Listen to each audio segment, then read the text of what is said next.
दोस्तों नमस्कार, मेरा नाम रविकांत भारती है। बकरा ईद का त्योहार सामने है। पहले मेरा पोस्ट देखिए जो मैं 19 मार्च होली के दिन किया था और ये फेसबुक पे मेरा पोस्ट था। इसमें मैंने लिखा है कि बकरे आज भी कम नहीं कट रहे और बकरे कल भी कटते हैं। तो आप जो है त्योहार का दिन है, खाओ और खिलाओ, लेकिन जब दूसरे का त्योहार आए तो विधवा विलाप और रोना धोना शुरू मत कर देना। मैं इशारा किया था बकरीद के तरफ, क्योंकि जब बकरीद आती है तो गोबर भक्त, अंध भक्त और नफरतबाजों को एनिमल लाइफ मैटर्स याद आने लगता है। और जब होली आती है तो ये दबा के खाते हैं। मैं बता दूं कि हिंदुओं का कोई एक बड़ा त्योहार आ जाए या सावन आ जाए या नवरात्रि आ जाए जिसमें मांस मछली नहीं खाया जाता, तो हिंदू मुसलमान के भी दुकान बंद हो जाते हैं। वे लोग पूछने पे कहते हैं कि हमारे 90% कस्टमर हिंदू है। जब वे लोग खाना बंद कर दिए हैं तो जो है अब इसे बेच के मैं क्या करूंगा, वे लोग दुकान बंद कर देते हैं। आइए बात करते हैं बकरा ईद पे। बकरा ईद पे अंध भक्त और गोबर भक्तों का रोना धोना और विधवा विलाप तो अभी बाकी है। केंद्र सरकार का क्या निर्देश आया है, जरा हम इसे जानते हैं। केंद्र सरकार का निर्देश आया है कि इस बार कुर्बानी न घर में होगी और न बाहर होगी। बाहर नहीं होगी क्योंकि मान लीजिए हिंदू के एरिया में अगर मुसलमान रहता है और ओपन प्लेस पे बकरे को कुर्बानी करेगा, हो सकता है झगड़े हो सकते हैं। लेकिन घर में भी नहीं होगी। यह बात तो मुझे कुछ समझ में नहीं आया कि घर में क्यों नहीं होगी। घर में आप कल को बोलेंगे खाना भी नहीं बनाओ, खाना बनाने के लिए सरकार से दिखा के खाना बनाओ। एक क्या बात हुई? भोजन प्रिपेयर करना किसी को हक है। और होली के दिन मैं देखा हूं कि मुर्गे को लाके हिंदू अपने घर में उसको काटते हैं और उसको बनाते हैं। तो उस वक्त क्यों नहीं कोई इस तरह की पाबंदी आई? लेकिन आज जो है मुसलमानों का त्योहार बकरीद आ रहा है तो केंद्र सरकार के द्वारा ऐसी जो है इस पे बैन है कि आप घर में और बाहर कुर्बानी नहीं कर सकते। अब करेंगे कहां? आप जाके बूचड़ खाने में कर सकते हैं। और उत्तर प्रदेश में तो देखा जाए बूचड़ खाने कितने, आप सभी को पता है। बूचड़ खाने ऑलरेडी बहुत सारे बंद हो चुके हैं। तो उद्देश्य क्या है सरकार का? सरकार का उद्देश्य समझिए। सरकार का सिर्फ एक उद्देश्य है कि इस देश में मेजोरिटी लोगों के वोट को पाने के लिए, उनके अपीजमेंट के लिए माइनॉरिटी जो मुसलमान है, मुसलमानों के ऊपर हमेशा जो है जुल्म ढाए जाएंगे, हमेशा उनको सताया जाएगा। आप बताइए, हमारा जो होली का त्योहार है, अगर उसमें कोई कहे कि आपको रंग और अबीर नहीं लगाना है और आपको होली मनाना है, तो हम बिना रंग और अबीर की होली कैसे मनाएंगे? तो सीधे तौर पे कह देना चाहिए कि बकरीद मत मनाओ। आप कुर्बानी ना घर में करेंगे ना बाहर करेंगे तो कुर्बानी होगी ही नहीं। तो बकरा ईद और कुर्बानी का त्योहार मनेगा कैसे? आप दिवाली के दिन कह दीजिए कि आपको दीप नहीं जलाना है, और दीप नहीं जलाना है कह दीजिए तो जब और दिवाली मनाइए। एक कैसी बातें हो गई? ये बात जो है मुझे बहुत समझ में आता है। देखिए, पहले हुआ नमाज कि नमाज नहीं पढ़ने देंगे खुले में। अब खुले में नमाज के बाद जब मुसलमान मस्जिद में नमाज पढ़ते थे तो आए दिन किसी न किसी मस्जिद को शहीद करना या किसी मस्जिद में शिवलिंग बता देना कि इसमें शिवलिंग है। मतलब आप समझिए, एक भेड़िया था, उसके सामने एक भेड़ का बच्चा पड़ गया, तो भेड़ के बच्चे को भेड़िए ने कहा मैं तुझे खाऊंगा, तूने पिछले साल मुझको गाली दिया था। तो भेड़ ने कहा कि नहीं, मेरा जन्म ही 6 महीने पहले हुआ, पिछले साल मैं था ही नहीं, तो मैं गाली कैसे दिया था? तो ये कहा कि तू गाली नहीं दिया था तो तेरा बाप दिया था, तेरा बाप नहीं तो तेरा दादा दिया था, मैं तुझे खाऊंगा तो खाऊंगा। बात अब यह है, आप मुसलमान हो तो सताए जाओगे, परेशान किए जाओगे, आपके ऊपर 10 नियम 10 कानून थोपा जाएगा।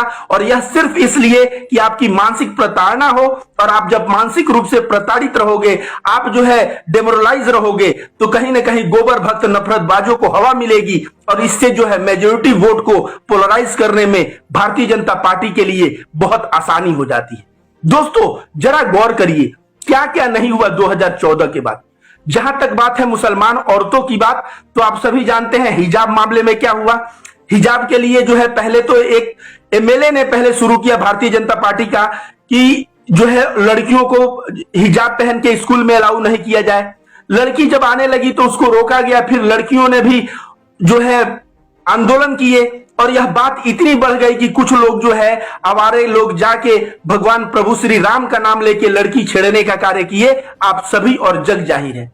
मुसलमान औरतों को बुल्ली बाई, सुल्ली बाई, आपको बता दें मुझे शर्म आता है, एक बहुत ही अच्छी पत्रकार है जिनका नाम अरफा खानम है। अरफा खानम को भी ये जो है सुल्ली डील और बुल्ली डील में उनको घसीट लिया गया। मैं बता रहा हूं कि सोचिए जो सुल्ली डील करने वाले लोग थे उनकी मानसिकता क्या थी, उनके ऊपर क्या कार्रवाई हुआ। तो दोस्तों आपको यही चीज मैं बार बार बताने की प्रयास कर रहा हूं कि मुसलमान है तो औरतों के साथ ऐसा व्यवहार। उसके बाद खुले में नमाज नहीं पढ़ने देंगे। मुसलमान कहा ठीक है मैं मस्जिद में नमाज पढ़ूंगा, तो मस्जिद में भी मस्जिद को शहीद करो तो इसमें शिवलिंग है, फलाना ढेकाना। इसके बाद जो है तीसरी नंबर बात है कि अजान से बहुत डिस्टरबेंस होता है और महाराष्ट्र का राज ठाकरे वो इतना बड़ा नफरती है, उसने नफरत की सारे हदें पार कर दी और वो कहा कि मैं मस्जिद के सामने जोर से हनुमान चालीसा चलाऊंगा और हनुमान चालीसा चलाऊंगा। तो महाराष्ट्र का मुसलमान ने कहा कि ठीक है तुम आओ जोर से मेरे मस्जिद के सामने हनुमान चालीसा चलाओ, मैं तुम्हें जो है शरबत पिलाऊंगा।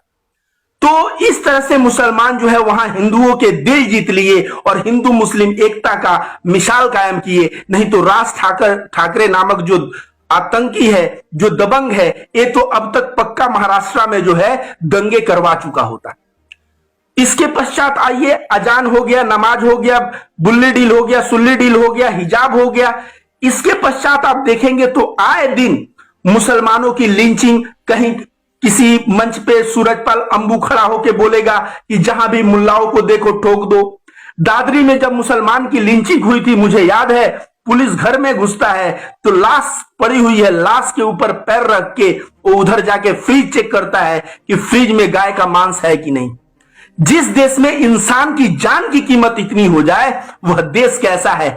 आज इन लोगों को बहुत ज्यादा याद आने लगा है कि पशुओं के साथ, उसमें लिखा है कि पशुओं को ठूस ठूस के गाड़ी में भरा जाता है और उनके साथ क्रूर व्यवहार होता है। यह बात अच्छी नहीं है।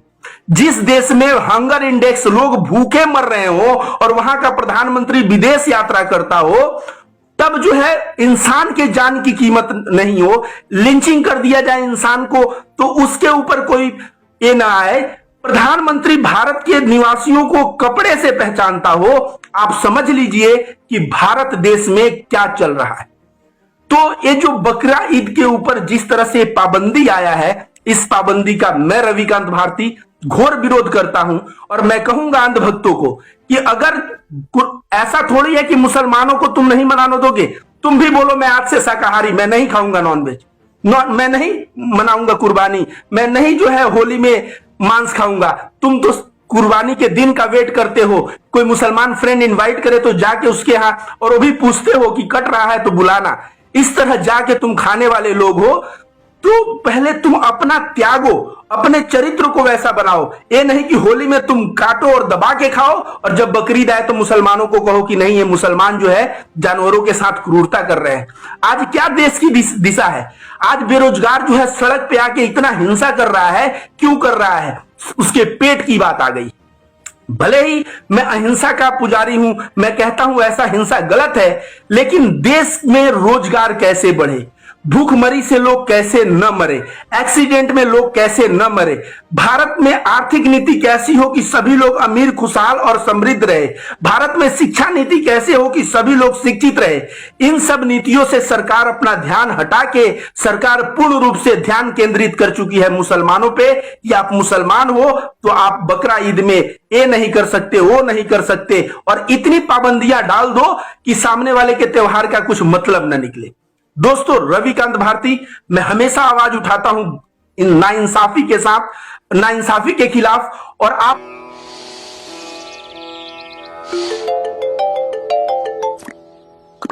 हाय मैम, मैं आपके बैंक से बोल रहा हूँ। आपका लास्ट ट्रांजैक्शन प्रोसेस नहीं हुआ है, उसको कंप्लीट करने के लिए आप अपना पिन या ओटीपी मुझे बताइए ना। Hi madam, you are our lucky customer. Transfer 5,000 rupees to my account and get gold jewelry worth 10 lakhs. Good morning ma'am. Paytm use करने के लिए आपको केवाईसी कंप्लीट करना होगा। आप अपना ओटीपी नंबर मुझे दीजिए और मैं आपकी केवाईसी कंप्लीट करने में मदद करूंगा। अपने पैसों को सुरक्षित रखिए। अनजान कॉल्स, एसएमएस, ईमेल्स पे भरोसा करने से पहले बस 1 मिनट रुकिए और सोचिए। ये जरूरी जानकारी अपनों के साथ आज ही शेयर करें।